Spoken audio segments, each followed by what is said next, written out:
I am still a big advocate of finding something that you like to do and do it as often as you can. When I'm exercising, I'm not thinking about work. I'm not thinking about the things I have to get done right now. I am just hearing the music, moving my body. That grounds me back into not feeling overwhelmed. One, because I'm not thinking about that stuff. And two, because I'm doing something good for my body. And for me, that is something that really, really helps me to sleep better, to think better. And that kind of changes your self-talk a little bit, saying, okay, I did this for me and I need this. That's really important for me. Find something that you like to do that grounds you, that kind of gives you that little bit of an outlet to not think about the things that are going on.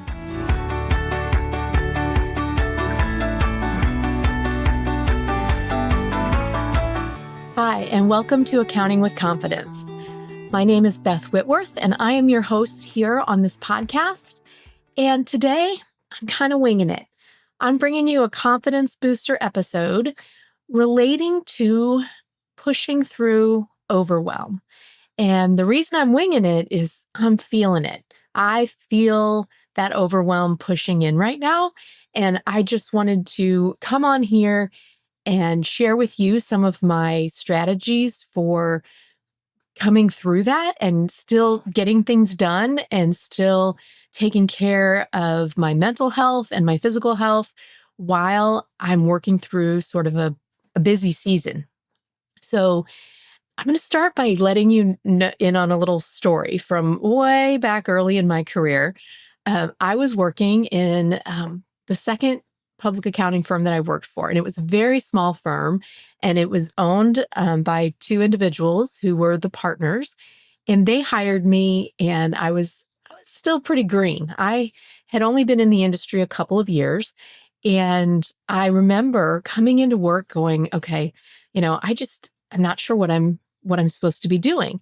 And I'd walk into my partner Miriam's office for whatever reason, to chat with her, to, discuss review points, whatever it was. And her inbox, which back in the day was physically, on your desk, was piled high. It had papers, it had folders, it had tax return binders. It had all these things just piling up. And I remember after a conversation with her one day, I walked back into my office and the inbox on my desk was empty. And I thought, gosh, I cannot wait until I have what she has. She has all this work to do. There's not ever a dull moment. There's always something to work on. And I will say that looking back on that, that was great that I had that ambition to have, to want that type of work coming in. But once you're in it, it's a different story. So it didn't take me too long after I was there at that firm for about 10 years, and I learned a lot from them. And it just all of the things that came with being a part of ownership of a firm. So I was made partner there within a couple years after I started there. So I was starting to take on more and more work. My inbox was starting to get more full. And I left there in 2007 and went out on my own. And I will tell you, at that time, we were still very, very much in the world and realm of paper and files. And I have not seen an empty inbox, whether it be electronic or on my desk, since. And I believe part of that is the world and realm of being a business owner, but it also is the kind of the seasonality of our business, and also part of being a visionary and someone who is constantly moving and growing and wanting to try new things. You feel like you can get buried. So I woke up last night thinking about different issues with clients and different things communications I need to have. And I realized, okay, I need to record this episode because that is one of my signs that I am sitting in overwhelm. So my first sign is that I don't sleep well, and I am a good sleeper. I love to sleep. I know I need 9 hours, and so yeah, I try to get 9 hours a night. And when I'm just things are clicking along and I am not feeling overwhelmed, I get some good solid sleep. Now, it doesn't mean I sleep all the way through the night. I do wake up, and what I know when I'm starting to feel some level of stress or panic or, feeling like I'm just not getting things done is at that point when I wake up at night, my brain starts just going. You know how that is where you're like, okay, you're thinking about this. Oh, I need to do that. Oh, I need to do that. And and I can't get myself back to sleep. Or if I do, it's I've already lost a big chunk of time and I'm exhausted for the next day. So I know that that's a sign, and I'm living in that a little bit right now. Another sign that for me, when I am kind of, I don't want to call it a symptom because I don't think overwhelm is an illness. It's just sort of a frame of mind, I believe, uh, is that I will have a list of to-dos. And mind you, we have moved completely to a paperless environment. And so that list is in our practice management software. It grows. And what I find myself doing when I'm in that state of kind of just feeling like I have too much to do is I see myself picking and choosing items on there to work on. And I'm picking the things that I can easily get done so that I can have that quick win. And what that is doing is actually perpetuating this feeling of not getting things done because I'm not working on the bigger or the more important. I'm just working on the things that I can finish. And for me, that is not the most productive way of managing my time and my projects and, fulfilling the responsibilities that I have to members of my team and my clients. So I find myself really picking and choosing. And the third thing that I know is a sign for me that I am feeling overwhelmed is that I procrastinate, and I also start to forget things. If I don't write it down, if I don't get it to someone who can put it on my to-do list, I am absolutely forgetting things. And I used to pride myself on my memory, and I have some oddball stuff that sticks in my memory. And I could have a conversation with a client 6 months ago, and when that comes up, I'm like, oh yeah, we talked about that, and this is what we said. But things that I'm forgetting are just some of the day-to-day things. A member of my team says, hey, can you order me a new toner cartridge? It's gone. Didn't even think about it. There's just a number of things. And so my signs are, like I said, interruption of sleep, lack of focus or picking and choosing what I'm doing, and then just forgetfulness. So what I have learned from, that wishing and praying that I would have in inboxes full as Miriam's is that be careful what you wish for. But there are ways that I have learned to cope and to push through this feeling that I'm not getting anything done. My wheels are spinning. There's so much still coming in. And so the first thing I do is I step back and I look at what is causing this. What do I have going on? What is coming up? What is making me feel like I can't move forward? And some of those things in my world that really weigh heavily on me are things like we recently decided that we needed to make some changes and let a client go. Okay, well, it took me a long time to work through that, sending that email to them and terminating an agreement for a long-term client. That weighs on me.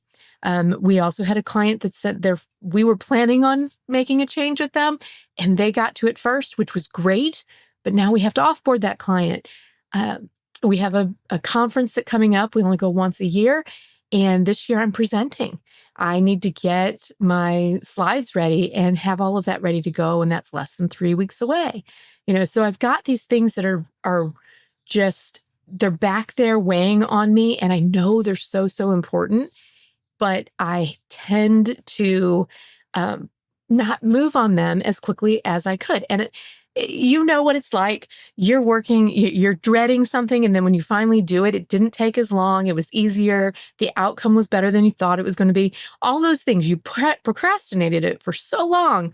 And then when you finally do it, you're like, why didn't I do that sooner? And that's where I am with a whole bunch of those items. So first, like I said, I step back and say, okay, let's look at what is causing this. What are the things that are weighing on me that's making the other work hard to get done? The next thing I do is what I call a brain dump. And I use a digital note-taking pad called a Remarkable.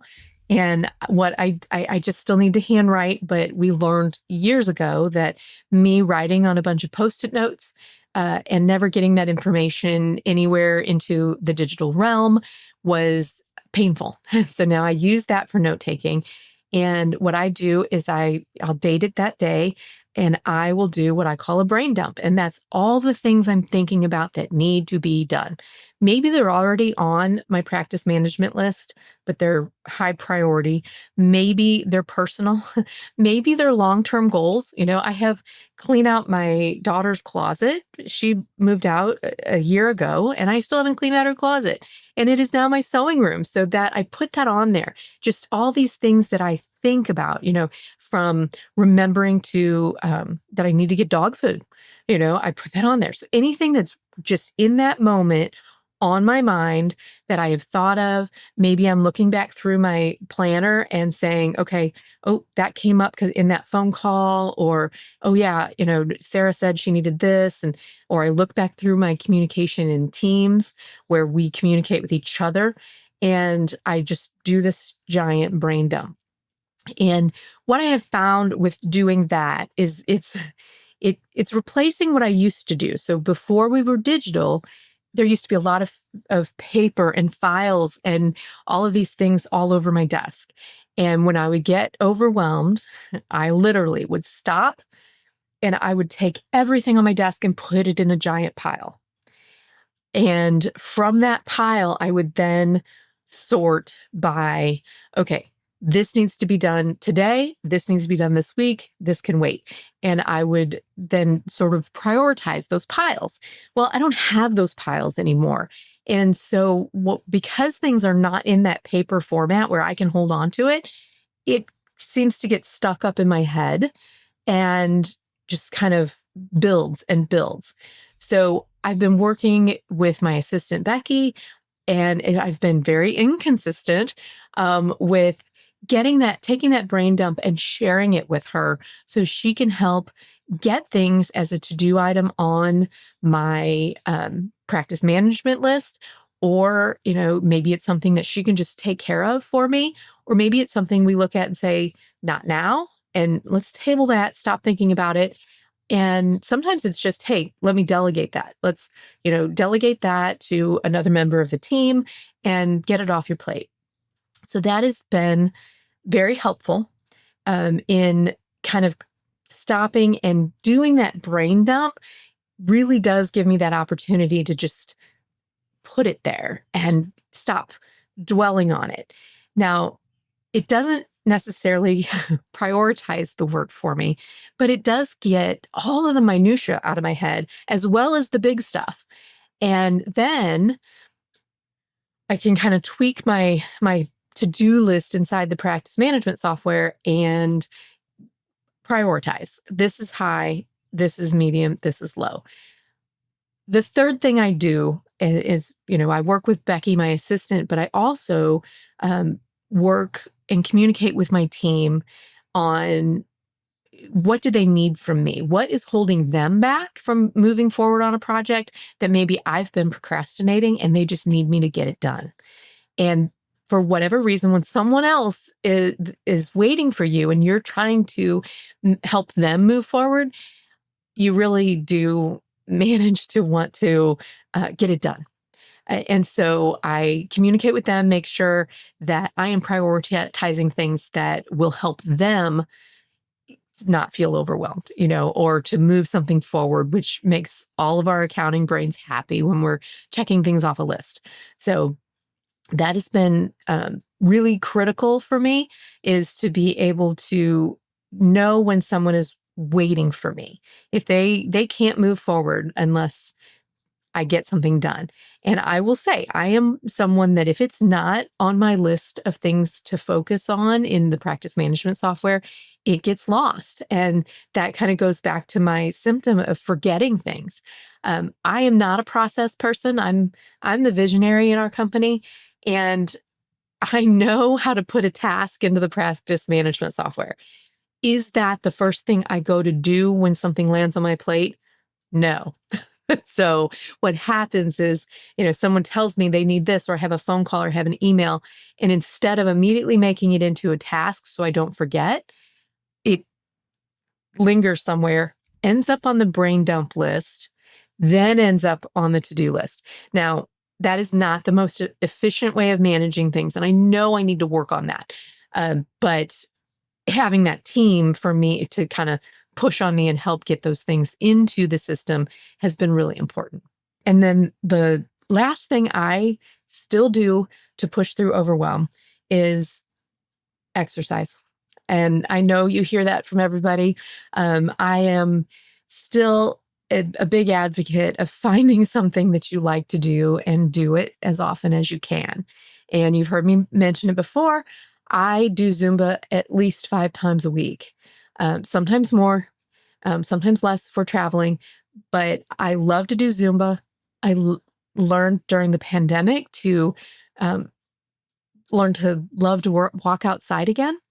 And so when it's warm, because I don't walk in the cold, when it's warm outside, I love to go for long walks. And right now I'm working on getting our dog James to kind of figure out how to walk with me for exercise and not slow me down so much. But he needs the walks just like I do. We just haven't had the time with the good weather to be able to really work through that. So no matter how overwhelmed I'm feeling, and I will say, like this past Monday, for example, I had just been out of town for 4 days, 3.5 days, had been out of town the previous week. I'd had less than 3 days in town between pretty good chunk of trips, and worked in the truck on that trip, worked at the site on that trip because it was a racing trip, and came back on Monday, had a new employee starting.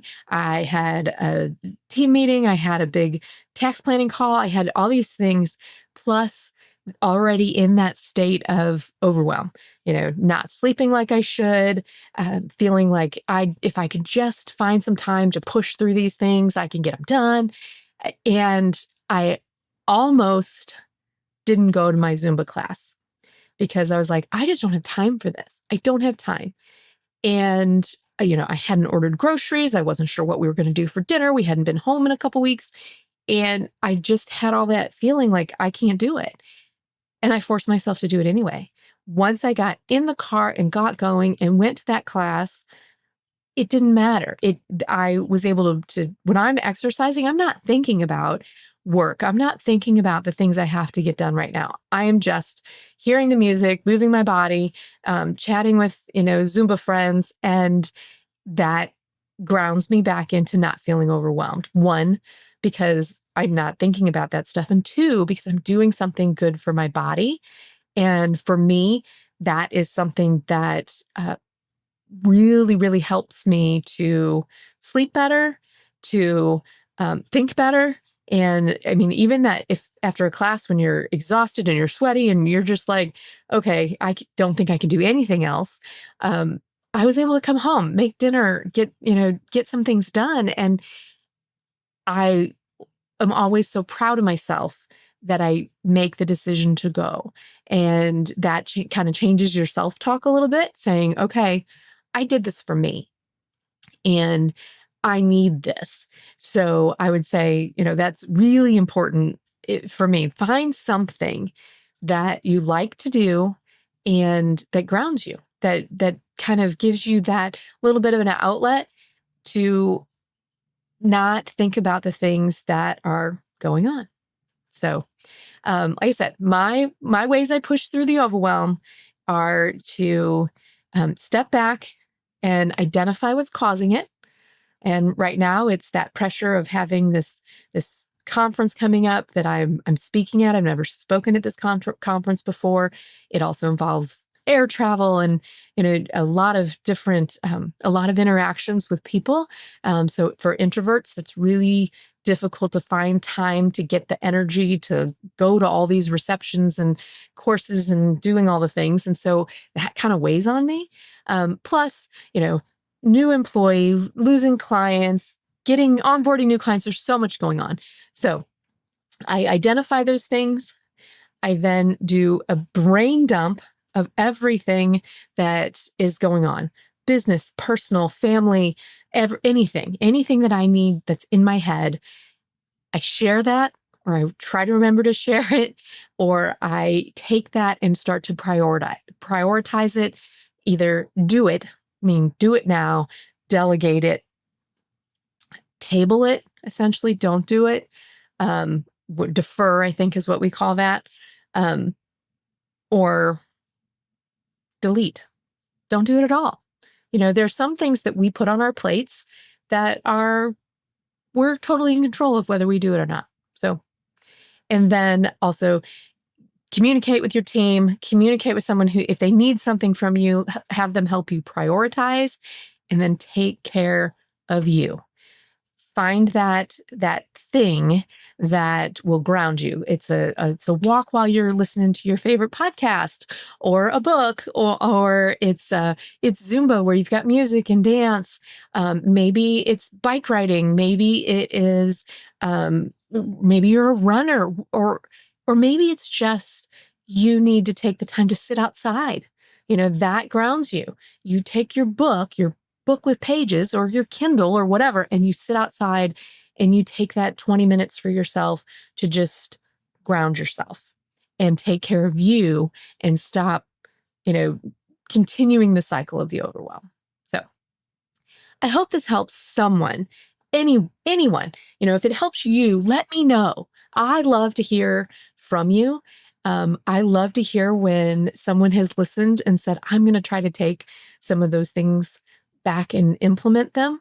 Or they say, yeah, I've been there. I also struggle with being overwhelmed and need some best practices.